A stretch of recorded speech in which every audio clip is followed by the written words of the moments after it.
Welcome to the Tao of Pizza, where we feature top logistics leaders, entrepreneurs, and supply chain innovators and share their inspiring stories with a holistic twist.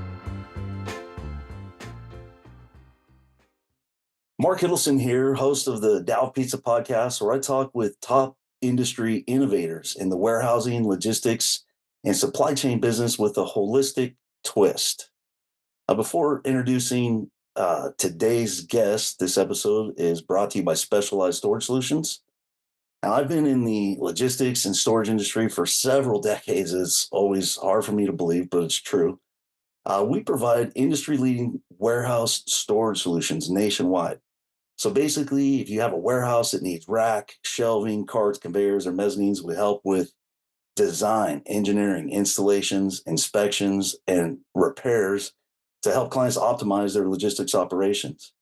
And, John, it's funny, sometimes don't even realize we can actually help with permit acquisition services. So we take a holistic look at your entire business supply chain ecosystem to develop the resources for continually improving your operation. To learn more, visit our website at specialracks.com or give us a call at 707-732-3892. And I even give my personal email out to podcast listeners, so you can always email me at markhiddleson@aol.com if you're ready to take your warehouse storage and retrieval systems to the next level. As one more thing I want to do before introducing John is I want to give a big thank you to Srini Rao. He was an awesome guest for us on the podcast. He's done over 1,000 podcast interviews himself on his own podcast, Unmistakable Creative. And go ahead, check out Srini's episode on the Tao of Pizza. And Srini deserves a credit for introducing me to today's guest through his podcast. I connected with John after listening to his interview for the Unmistakable Creative podcast. You can check it out at unmistakablecreative.com. So today we're joined by John Corcoran. John is a recovering attorney, writer, author, father of four, and a former Clinton White House writer and speechwriter to the governor of California. Throughout his career, John has worked in Hollywood, the heart of Silicon Valley, and ran his own boutique law firm in the San Francisco Bay Area, catering to small business owners and entrepreneurs. He's the author of 3 books about relationship building and client acquisition, and has written for Forbes, Entrepreneur, Business Insider, Lifehacker, the San Francisco Chronicle, and basically anywhere else that'll let him. He's been the host of the Smart Business Revolution podcast since 2012, through which he's interviewed hundreds of CEOs, founders, authors, and entrepreneurs, from Peter Diamandis and Adam Grant to Gary Vaynerchuk and Marie Forleo. John, welcome to the Tao of Pizza. Mark, such an honor to be here. And shout out to Srini, who before Unmistakable Creative had Blogcast FM, which he then rebranded. But that was one of the first podcasts I ever listened to, probably about 2007, 2008 time period, stuff like that. And then being a guest on his podcast was such an honor because he created this beautiful custom artwork for each of the guests that he had on. And he'd interviewed everyone that I wanted to interview. So it was really such an honor to be a guest on this show. And it brought us together because we connected through that. So it was great. Yeah, we really did. And when I listened to that, I was a podcast doubter. I was working with a coach at the time, and he had recommended podcast. And I'm going to ask you a question about this later, so don't jump in. I'm like, I don't have time to listen to podcasts. And but I have a thing. If my coach sends me something, he's trying to get me out of my comfort zone anyway, so I'll try anything. I'll tell you, it made a believer because I saw, I was just thinking podcast is just entertainment, or it's just, everything I thought it was. I didn't know. Mm-hmm. Right. And it was just a great way. I connected with you because the title of yours was networking, and it was really cool artwork. Yeah. And I'm like, oh, networking. I'm passionate about networking. So I'll listen to this. And then, it was great. We connected. I think that was about 6 or 7 years ago that I did that episode. Yeah. So, yeah, at least. Yeah. But it was such an honor to be, it just was so full circle for me because his original podcast was a podcast about blogging. It was Blogcast FM. And so he interviewed all these like bloggers basically. And but it was definitely one of the very early podcasts that I listened to.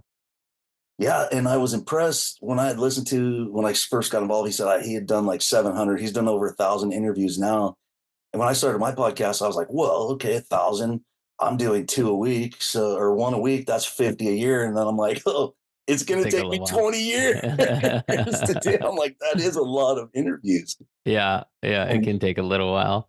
yeah, Yeah. so yeah, that's awesome. So I love part of your bio, and I've heard this before, but share a little bit about what you mean by a recovering attorney. I Well, love I just use that because it's kind of memorable. And also, once an attorney, you're kind of always an attorney.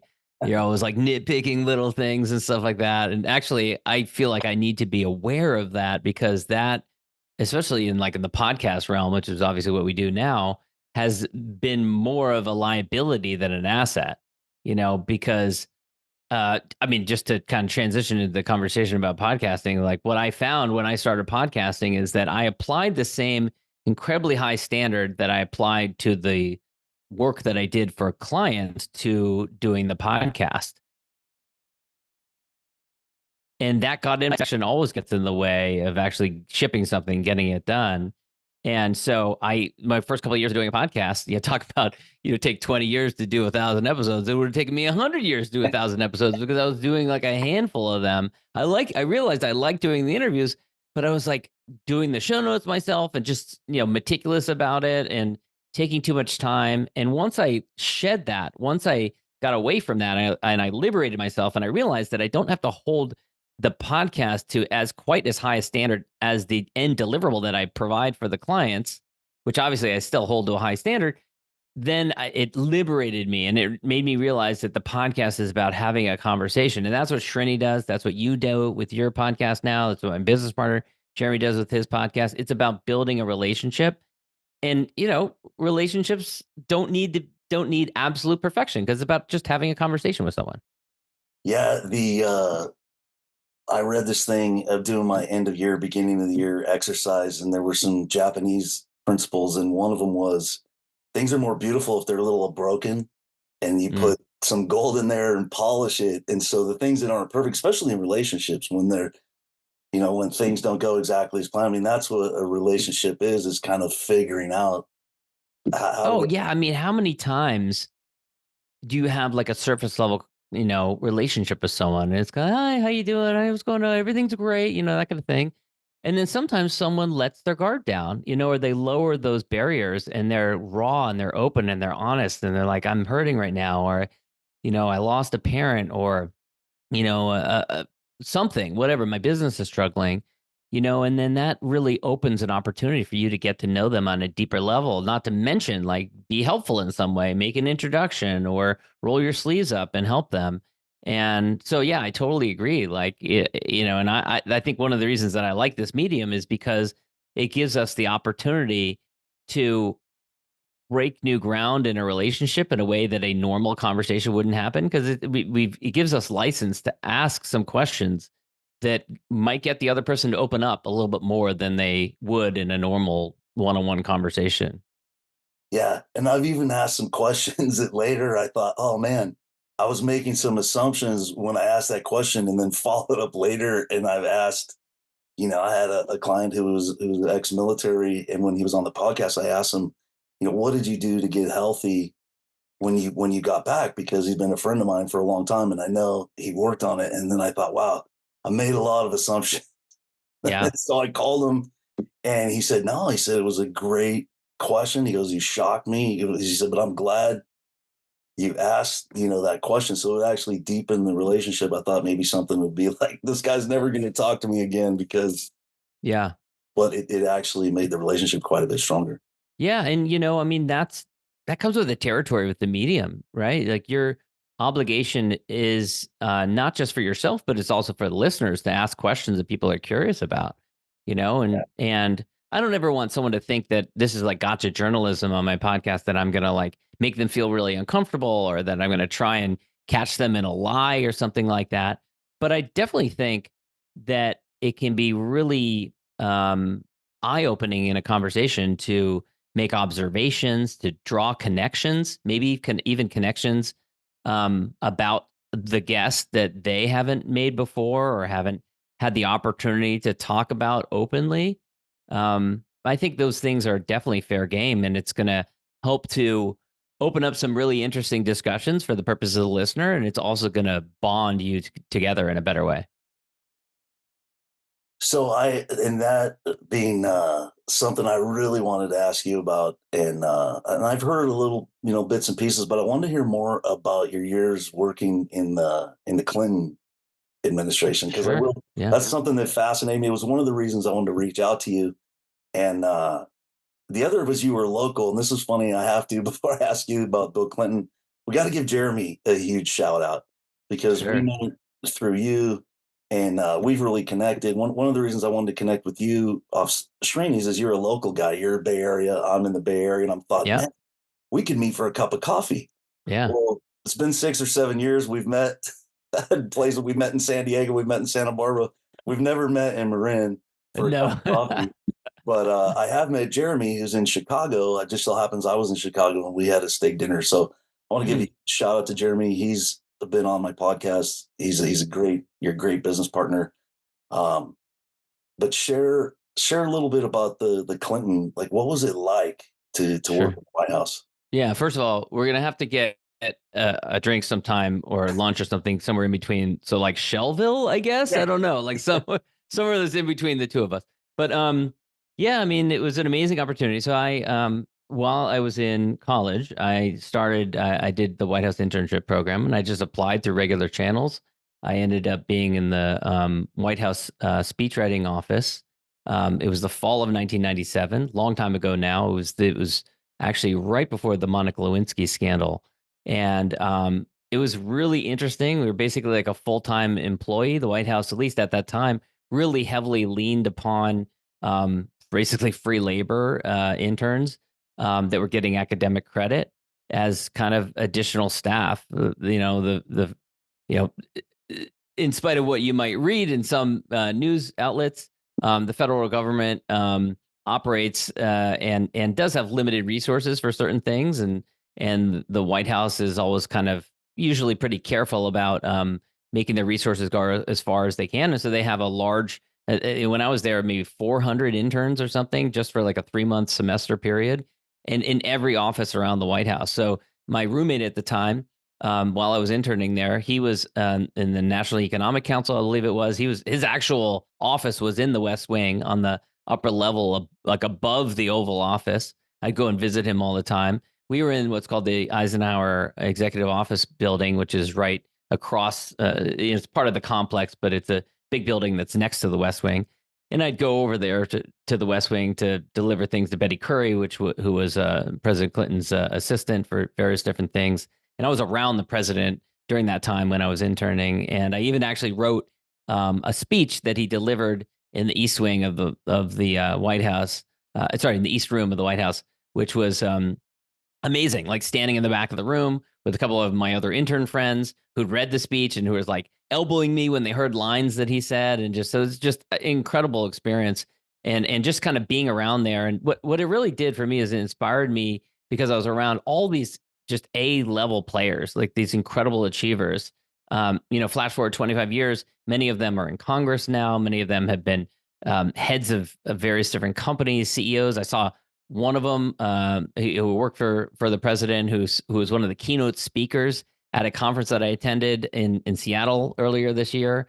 So it's just incredible achievers, and it just kind of really inspired me to want to achieve more, being around that kind of environment. And then it ended up getting it. So I ended up going back to college, graduating from college, and I kept in touch with some of the speechwriters and ended up hearing about a job as a writer. And I'd been an English major. I was interested in doing writing. And so I got a job. I kind of jokingly say it was like a second tier speechwriter. I was a writer in presidential letters and messages. We wrote all the stuff the speechwriters basically didn't want to write. So video scripts, proclamations, things like that.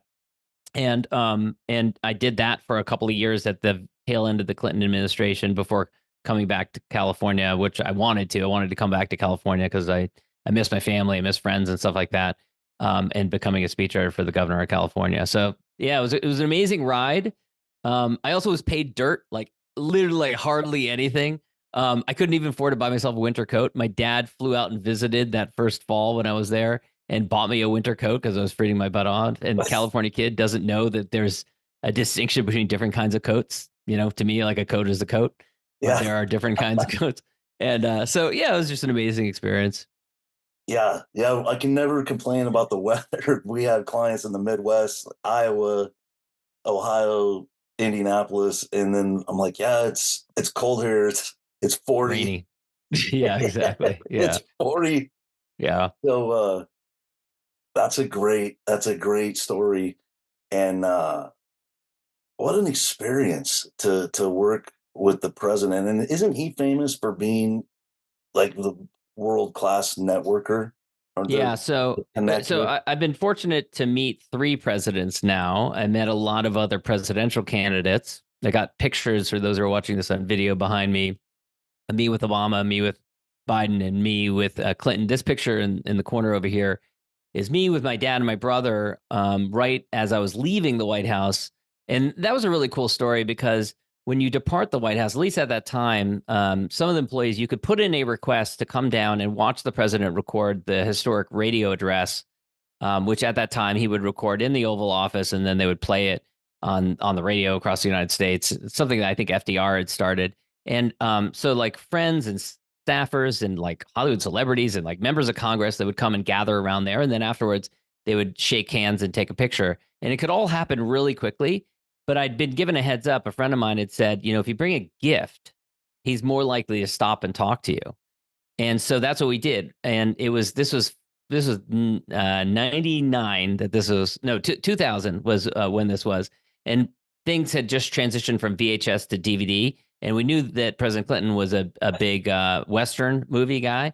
And so we bought him a couple of Western movies on DVD, and then we put a bow on them, and you could still see what it was. And then we brought them with us. And then, we go down, he comes in, reads it really quickly, and then starts doing the pictures, and it's just picture, picture, picture, picture. And all these people are just running through them really quickly. And then he gets to us, and we just like hand him the DVDs. We're like, Mr. President, we heard you got a DVD player. We got you these.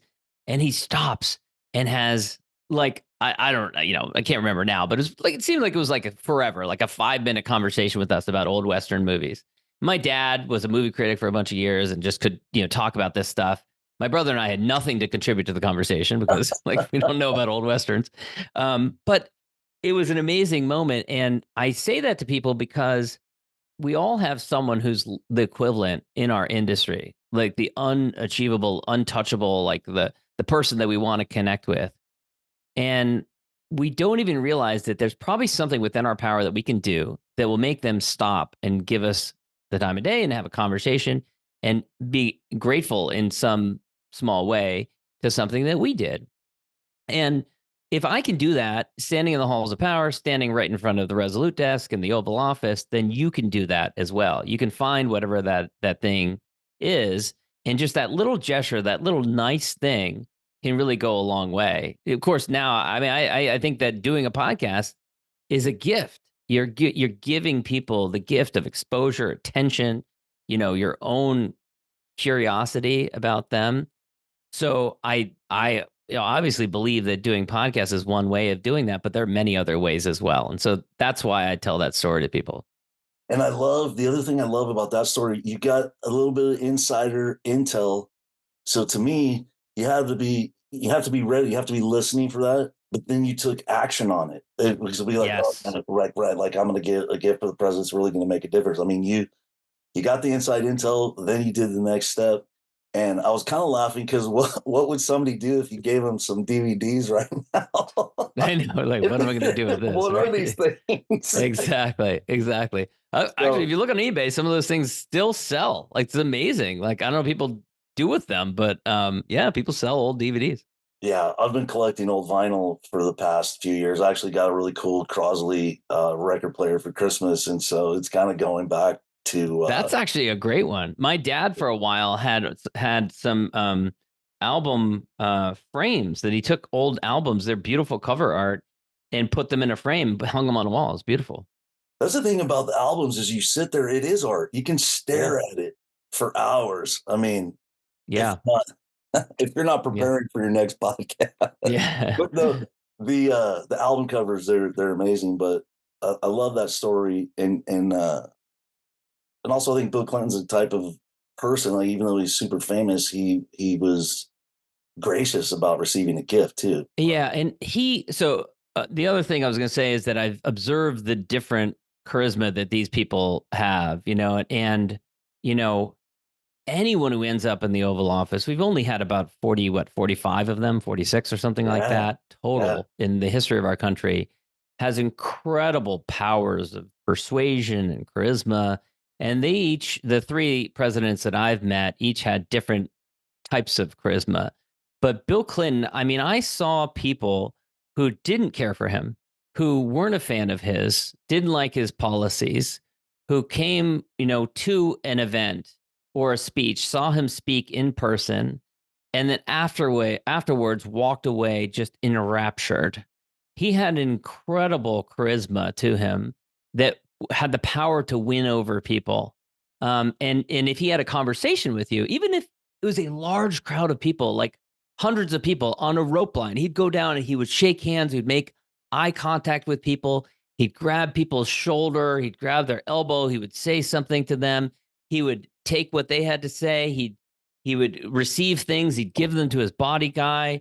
He was doing all this stuff so fluidly, and people would just walk away just enraptured by him. So you can see how this guy, who is the child of a widowed mother in one of the poorest states in the nation, rose up, to occupy the most powerful office in the land.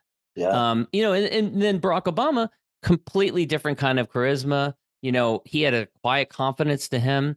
The first time I met him, actually, when I took this photo over here with him, was he was actually doing really poor. It was before he was president, so he was senator. It was 2007, I want to say, and it was when he was doing really poorly in the polls. Everyone thought, Hillary Clinton would be the nominee, obviously, at that point in time. This was 2007. And I, as a favor to a friend, I came and helped with organizing a fundraiser in the Bay Area, because all those guys came through to raise money in the Bay Area. And I ended up, getting a picture with him. But it was interesting seeing him go through just this quiet confidence to him. And, just kind of like, no drama Obama was kind of the nickname that he had. And he ended up like just kind of like getting through it and obviously getting the nomination. And then but Biden, at least when I met him, and the picture that I have with him here is that was actually after he was vice president. So that was probably around 2009 time period. But we also met him before he was president, and he had much more of a Clinton style of charisma, just like would come into a room and talk to all kinds of different people and laughing and smiling and looking at you in the eye and stuff like that. That was much more of his style of charisma, at least at that point, 15 years ago. He's a lot older now. Nice. Yeah, that's a lot you can learn from three presidential candidates. And I saw I watched a podcast recently with Obama, and he said he was laughing because he was in the beginning of social media, and he was talking about uh, they built everything off MySpace. People were meeting. He said MySpace, like Yeah. MySpace isn't even a thing, Yeah. but that's how they built their audience. Yeah. Yeah. So those are great. So I wanted to get into well, I've written three books, which I'm a little embarrassed that I didn't know that until I read your bio. It's all right. They're like buried on somewhere deep in Amazon. So, But I'd love to hear you talk about, because they're about the things I'm passionate about, right? If I'm reading, they're about connecting. But what are some of the topics? As we share a little bit about not just what the books are, but then your process of writing, because I've been working on a book for 5 or 6 years. It's just recently being published, and I know what that journey's like. So share a yeah. little bit how that started, what those projects were like. Yeah, I mean, for each of those books, the common thread is really relationship building, and they're different versions of that. And when I think about what I do now and what I did back then, the different versions of my business over the years, it's always been about relationship building. Even frankly, when I was helping practice law, when I was practicing law with clients, a lot of times what you're doing is trying to mend fences, relationships that have gone sour, and you're really advising people on how to resolve a relationship that went poorly, or a business partnership that went poorly, or a client relationship that had a big falling out. And now I like to think that I help help people a little bit earlier in the process to build great relationships that hopefully it never gets to the point of litigation or never gets to the point of people hiring lawyers and fighting. Um, but that's what I've written about through various different books and using different tools for that sort of thing. And obviously, like you said, people aren't using MySpace anymore. They Yeah. use different tools. Today, many people like yourself and I are using tools like a podcast in order to build better relationships, connect with prospects and referral partners. And at some point in the future, it might be a different tool. It's not really so much about the tool. It's about, the discipline, the consistency, the strategy, the diligence. That's really what it's more about. And then as far as writing a book, I'm not sure that I'm the best example for that because it was a lot easier to write books before we had a team of 50 that we were responsible for and 100 plus clients that we were helping to publish podcast episodes for each month. Now we have an amazing team, but we actually have a book that's all written that we had one of our team members write in conjunction with us, based on a lot of material that we'd done before. And it's been kind of sitting on my desk for about a year now, waiting for me to actually finish it. With the books that I'd written before, I had a much smaller business. I had much fewer demands on my time. And I was pursuing a lot more writing and blogging and writing for Forbes and things like that. And so that was more of a priority then. And I naturally identified as a writer. I've always been a writer. It's always been something that I've liked. And as I've moved ahead, moved up as we've built the company, and as we've had new challenges, I've really had to move away from that. I've had to move away from that identity as a writer, because I find that a lot of times your biggest strength eventually becomes your bottleneck. What I mean by that is that you have something that you really are good at. It's kind of your superpower, and you're least likely to give that up. Like, you don't want to give that up. But eventually, in order for your business to move forward, you have to let that go, or else your business will be throttled by that thing, like Yeah. you, Mark, right? You're great at Yeah. relationship building, right? Absolutely. Yeah. Right. But eventually you realize that, oh, the business is built around just my relationship building, right? Then it Or even becomes, my personal, like I ask people, I'm like, oh, call Joe and ask him to do XYZ. My team would call me back. Like, he said no. It's like nobody ever says no to me. And so you're right. That is that there's a training and I love that. So yeah, right, it is. And that's what I'm developing in this network of relationships where you can just call somebody on the East Coast or Indiana or wherever and work together on stuff, versus training a team where they can do that and then yeah. And it's I'm hard doing to train someone in something that's your superpower, because a yeah, lot of times it comes naturally to us. We're good at it. You yeah, don't even really think about it. You just do it, yeah, So you think like, I can't teach someone how to do this. I can't right, distill it down to a series of steps, you know? right, So yeah, that can be a real challenge yeah, for sure. yeah. So that's great. So you're a writer, and that's the other thing. I really wanted to write a book. I've never identified as a writer. I've written, Hmm. to get a master's degree, you have to write things, but you're writing for a certain thing and research and the APA. It's not really storytelling, and I've been Hmm. good at storytelling in conversationally, and then writing. It's been a like I wrote that book for everyone else, but the number one person is getting the most out of it is me. Because Yeah. also for me, writing, it's kind of an accountability thing. It's like if I'm going to put this down on paper, like Yeah. you said with your your legal business, you want to hold yourself to a really high level of Yeah. accountability to what I'm writing. So Yeah. Yeah. I mean, the other thing with writing is that, I get inspired by reading others who I want to write like. So whether whoever whoever's writing you admire, you know, just taking some time to read that can oftentimes give you ideas, whether it's like structuring it or how you introduce a new topic in a chapter, or something like that. That can really help. And then the other thing is, I come from a line of writers. So my dad is a lifelong writer. His dad was a writer. I actually was just helping clean out my parents' house, and we found some old writing that, my great grandfather had done.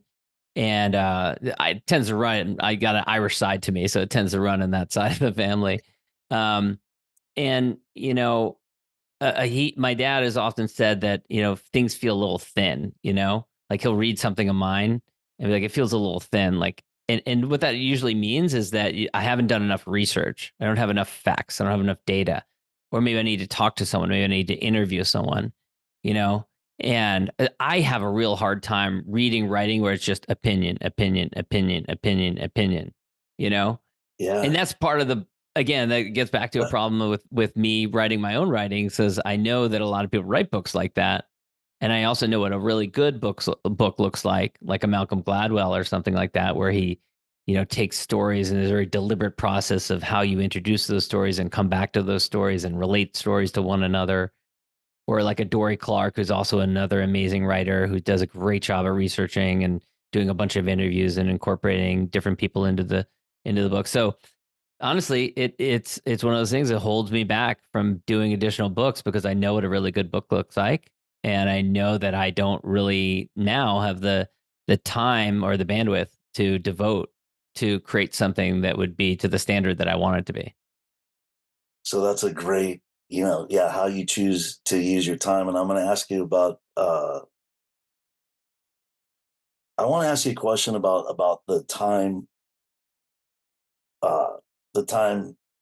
one of the questions is, doesn't it really take a lot of time to do a podcast? And sometimes whenever Yeah. we've had a few meetings and I've brought up, well, I haven't had time to do this. And I know for me, just my self-awareness, if you say you don't have time, it's BS, because what it means is you're not prioritizing. So you prioritize whatever.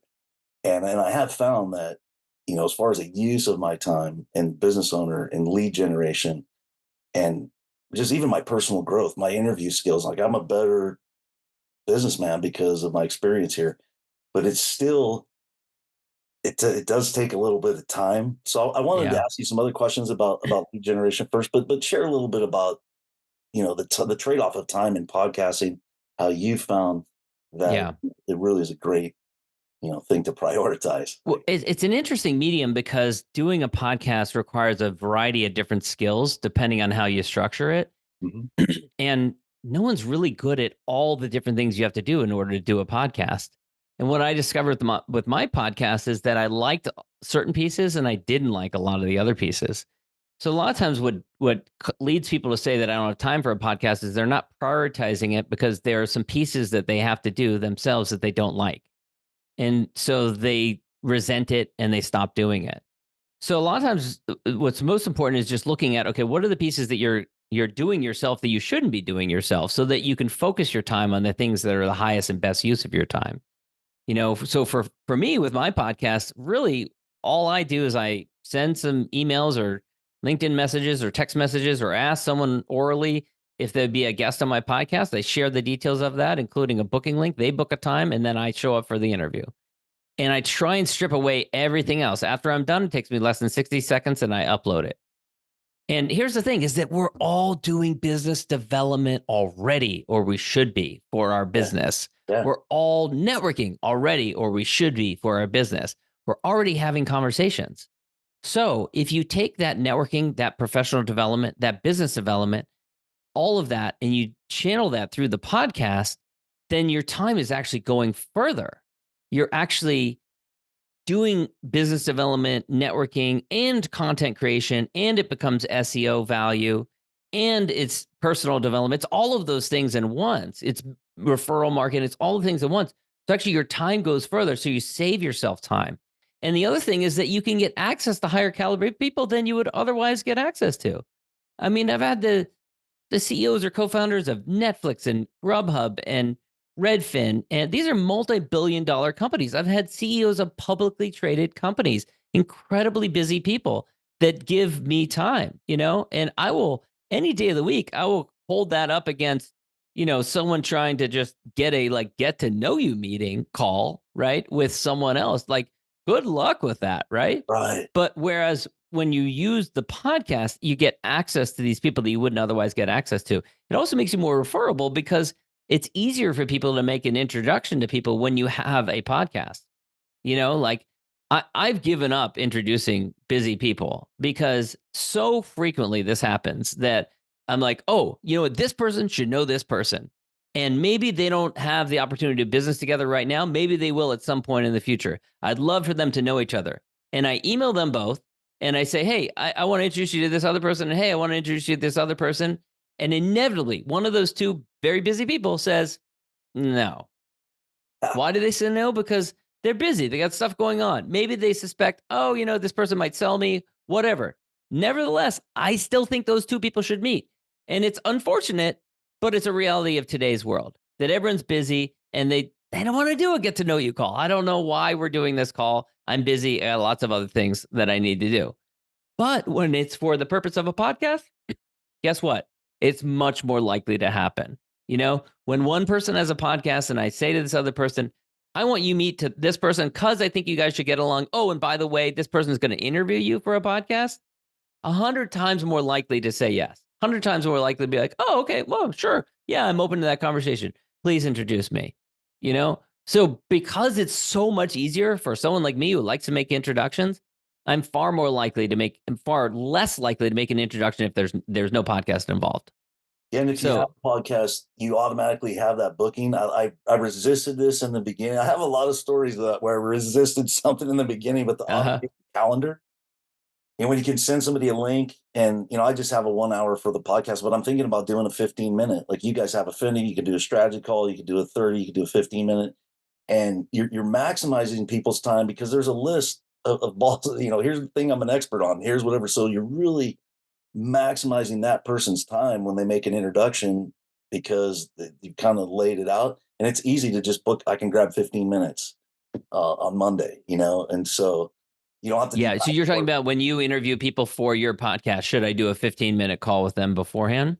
Well, no, I mean, I don't even have that as an option, but people who Yeah. have podcasts like you do. Like I can I could probably book a half-hour call, and so Yeah. you can use that so people aren't trading emails like, you trade 5 emails. Well, what about Monday at 3? Well, what about Tuesday at 4? Well, what Oh, that's a nightmare. I mean, I've had very busy people.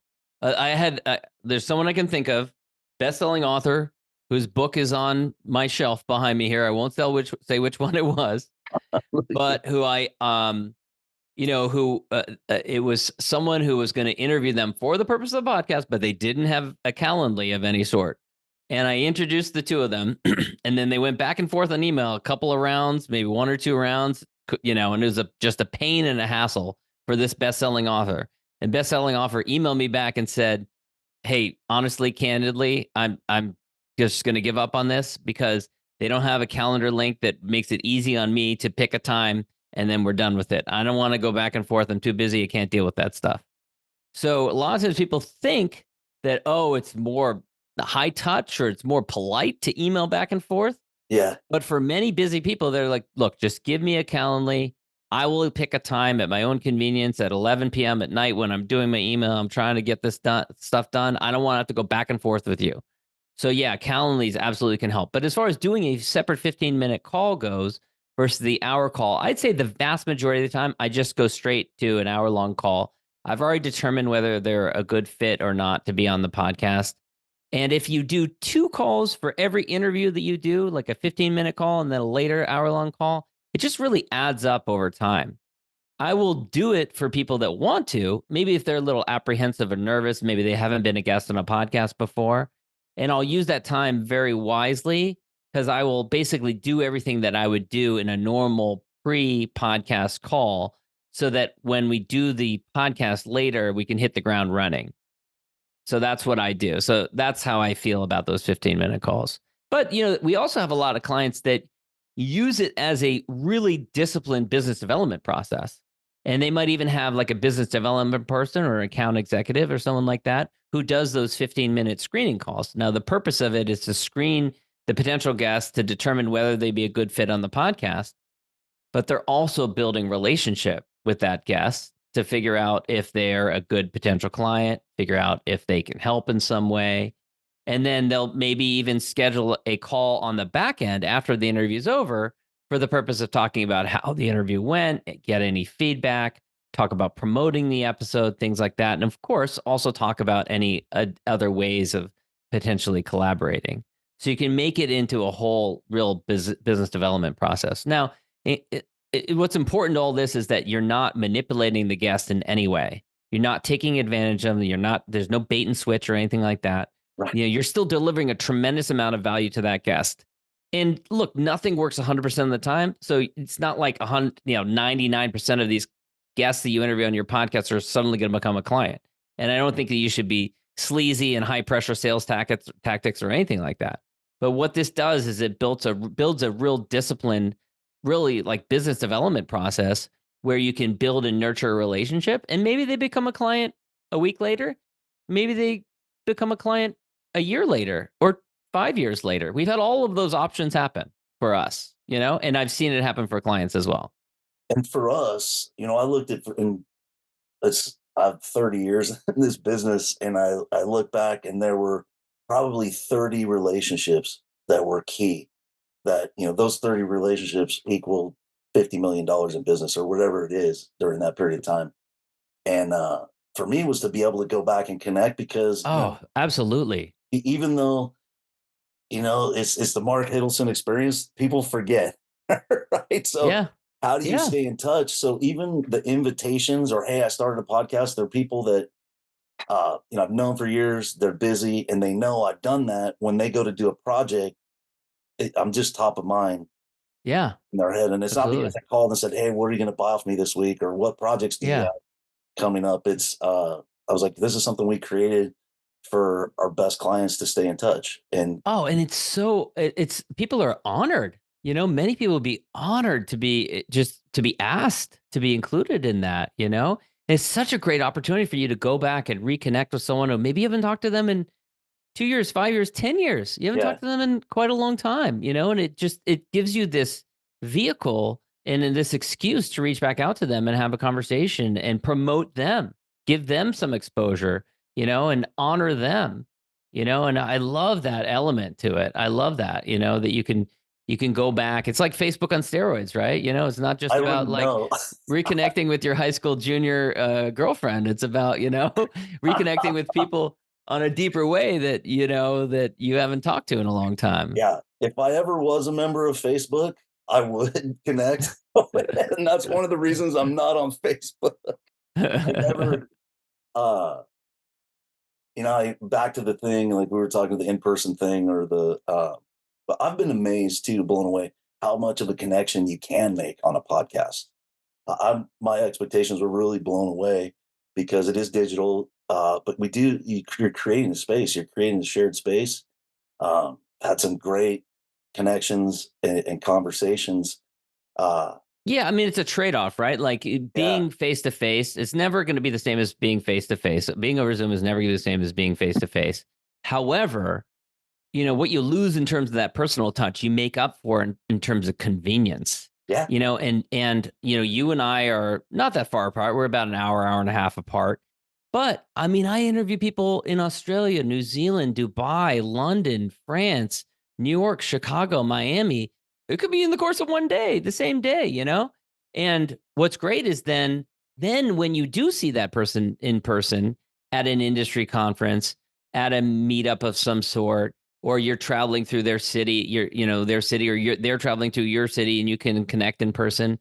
You're already that much further along. You've already built that relationship. And now after the pandemic, people are so much more comfortable with transaction, doing business, virtually with people that they've not met in the flesh and blood.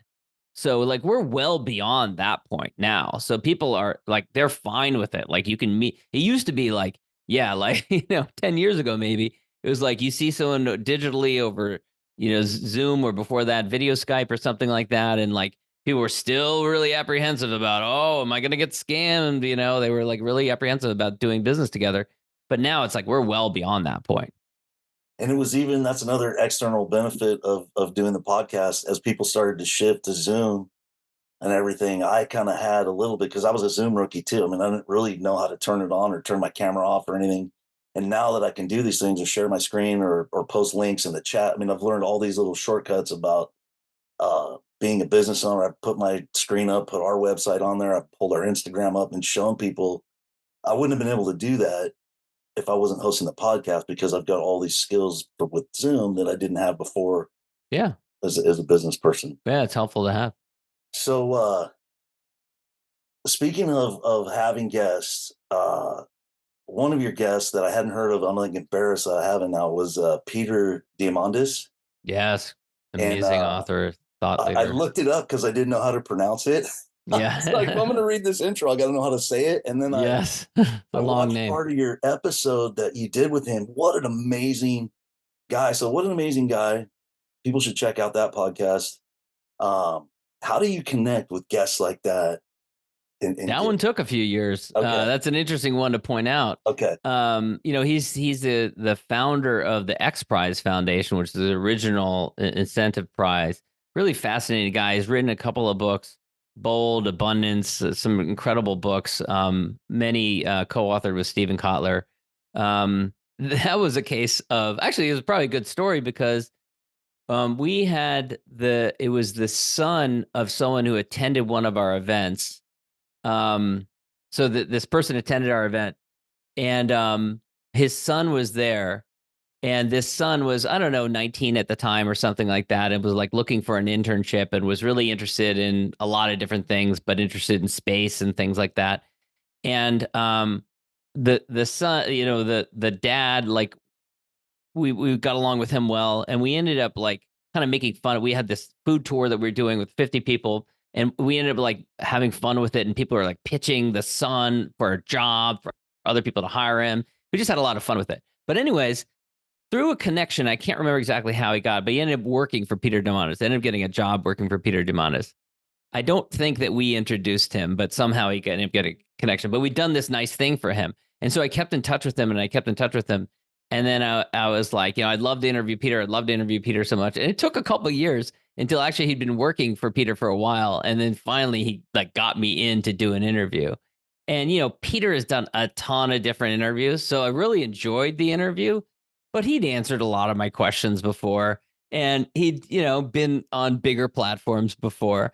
And so, it can be challenging sometimes to interview someone like that who, it's no sweat to them. It's like they're a little bit like, oh, I'm doing you a favor, kid. It's like you. It's like having you on here. No, You not probably quite have the same. done 1,000 Not quite. podcasts. And But it was still an honor to talk to him. I hope I asked a couple questions that took him a little bit by surprise, because that's actually one of the things that I think is a real opportunity.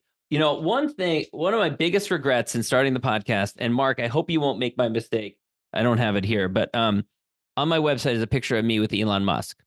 I met Elon Musk about 13 years ago, around the time I'd started my podcast, maybe shortly after I'd started my podcast. And at the time that I met him, he was not really famous. He was like quasi-famous, nowhere near what the level of fame that he has right now.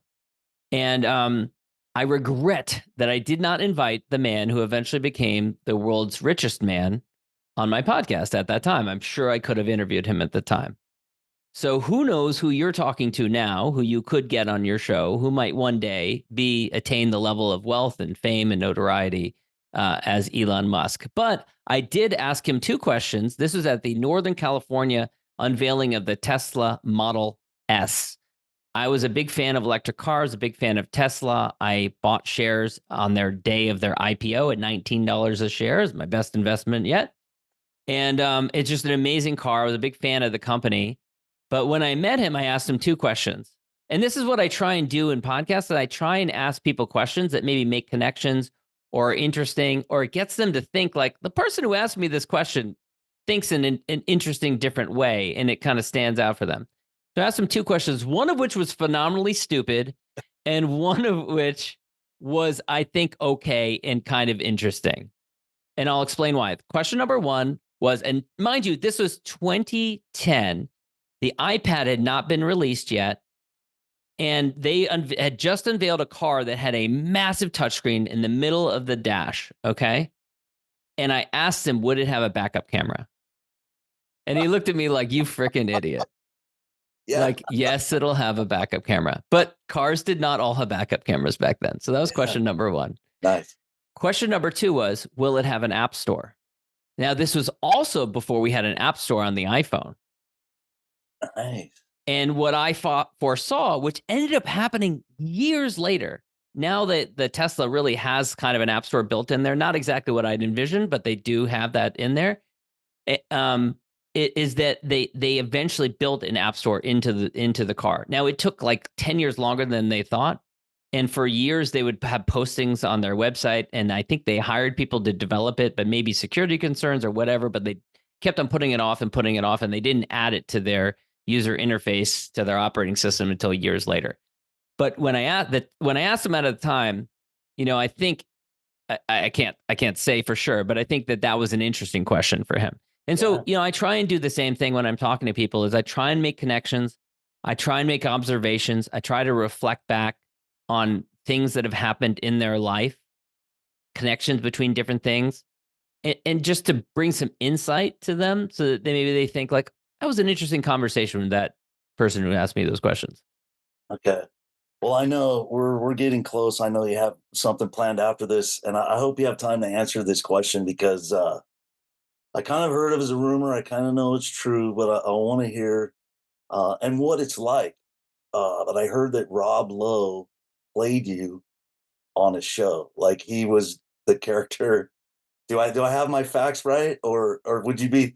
So I know you have a backside on this, but Yeah, I mean, I wrote a blog post about this, a little bit tongue in cheek, but saying how I got Rob Lowe to play me on TV, and I'll tell the story. So when I was working in the White House, it was the fall of '99. I started there in '99, and The West Wing, which is a show that was on a long time ago for you young people listening to this, was not on the air yet. But there was a man by the name of Aaron Sorkin who created West Wing, who'd done the movie The American President, which was very popular. And so I knew who he was. And I had worked in Hollywood and for DreamWorks before coming to work at the White House. And I came to work at the White House, and I actually connected with someone who was working for Imagine Entertainment, which developed what became the West Wing. I connected with someone who introduced me to Aaron Sorkin, who was working on this show at the time, was just about politics in DC. And I ended up connecting with him and telling him about what my life was like and kind of just sharing like different elements of my life. And, here he's a writer, I'm a writer. I think he was really interested in that. Show wasn't on the air yet, so he didn't have this same level of access at that time. And, there's definitely a risk involved to me doing that because the White House as an institution just didn't want everyone talking to the press or to people who are creating media or anything like that. Yeah. But I thought, I'm not sharing state secrets. I didn't have like a high security clearance or anything like that. I was just kind of sharing what my life was like. Uh-huh. And so I tell him about tell him to share some different things. And at the time, fall of '99, I was writing the Thanksgiving proclamation. Now, this is a formal document. It's like this big that is produced by the White House every year. It goes back to Washington. Like literally the reason we celebrate Thanksgiving is because George Washington wrote it himself. Abraham Lincoln wrote it himself. In fact, the one that Lincoln did was credited with really like trying to unify the nation during the Civil War. And so I sat down and wrote this thing myself in the White House. And you can imagine I'm like 22 years old, like what that was like, right? But I was very proud of it. And so when I connected with Aaron Sorkin, I mailed a copy of it. That was one of the things we could do as a member of the White House is these like on parchment paper, like big thing, mailed off to him, never heard back. I didn't think anything of it. After the West Wing was on the air, it was a huge hit right off the bat. And all of a sudden he's got like George Stephanopoulos and he's got Dee Dee Myers and some like big, like heavy hitters that are advising him on what it was like inside the White House. And he didn't need me as much anymore, and I kind of lost touch with them. But then a year later in Thanksgiving, I turn on the West Wing episode right before Thanksgiving. And there's this episode on there, which is just an amazing piece of television. And I urge you to go back and watch it. It's the second season. It's like the third or fourth episode around Thanksgiving. And the one of the pieces of the plot line throughout it is that the speechwriters are writing the Thanksgiving proclamation. And of course, they're running around the White House like they did in that show, talking about it. And at the very end of the show, the culmination of the show, the president, Martin Sheen, is about to walk out into the Rose Garden to read the Thanksgiving proclamation. And he looks down at this document, which I'm thinking like is the fake version of the real version that I'd mailed to Aaron Sorkin. And he looks down and he reads the first line of the Thanksgiving proclamation. And it was the exact same line of what I'd written that went into the Thanksgiving proclamation. And of course, the person who was playing the speechwriter who wrote the proclamation that I wrote was Rob Lowe. So that's how I say that I was partially the inspiration. Not total. I do not claim it all, but some people say, that I was partially inspiration for. Well, that's the Rob thing.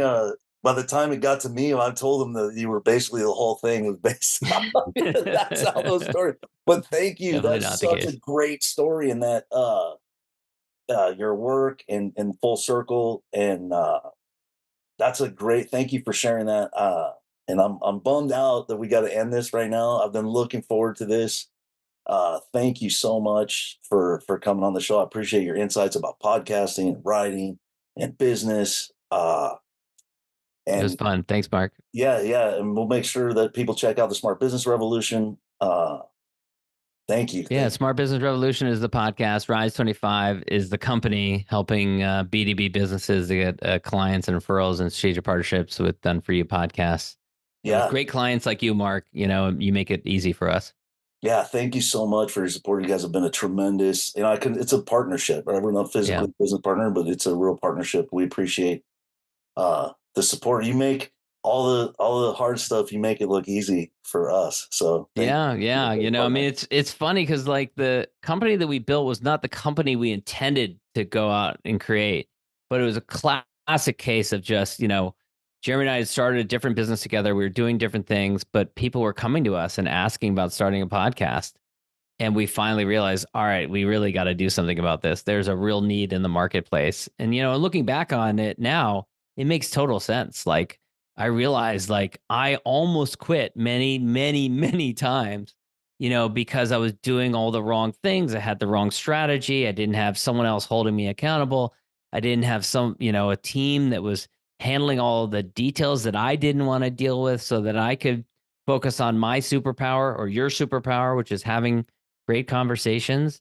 And, once I realized I had created a process for my own podcast where I offloaded all that stuff to a team that was competent and capable and doing a great job, and I could focus on my superpower, then that's when things really took off for me. So now that's really ultimately what the business that we build is like doing the same thing for folks like you and others. Yeah, I love it. Yeah, we love the connection. We'll have links to this in the show notes. I hope we can get a link to that episode with the Thanksgiving, the president's speech. Yeah, I don't know where it is available online. I mean, it's probably on Amazon. You can probably buy the episode, I guess. Yeah. Probably the best place. Streaming at a place near you. All right, exactly. John. Awesome. Thanks, Great Mark. to connect. Yeah. Okay. Thank you for sharing. Thanks for listening to the Tao of Pizza podcast. We'll see you again next time, and be sure to click subscribe to get future episodes.